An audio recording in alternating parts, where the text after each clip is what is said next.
Welcome to Be Disciples.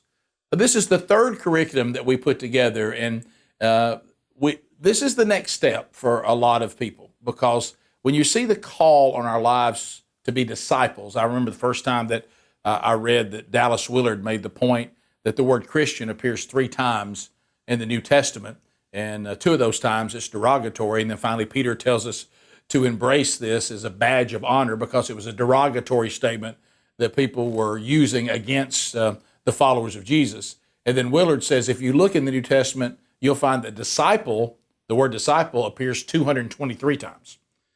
We also see that really there was no one that was ever called a Christian that wasn't already a disciple.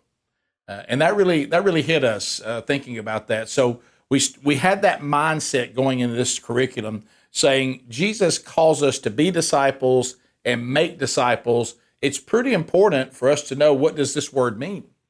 So there's 8 characteristics in the 40-week curriculum called Be Disciples. That these are 8 characteristics that Scripture says should be found in a disciple of Jesus. So you'll go on that journey. We'll give you a video, 12 to 15 minutes. I'll be setting up each session. So the first 5 weeks, you'll say, here's characteristic number 1 of what it looks like to be a disciple.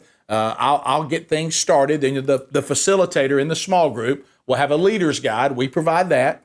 And the leader's guide has the scriptures that you should discuss in each session, questions that could start conversations. The participants, they're in the small group, they'll also get a handout to make notes. It'll have scripture at the top of that page too. Promotional items are made available to you if you need those to promote that your church is starting this. And so if you want to see a sample of what Be Disciples, what one of the videos looks like, you just click here. We'll also give you an example of one of the leaders' guides, and you can print that out and have a look as well. So we'll help you any way that we can. So maybe it's time for you to take your men on the 40-week journey to discover what it means to be disciples.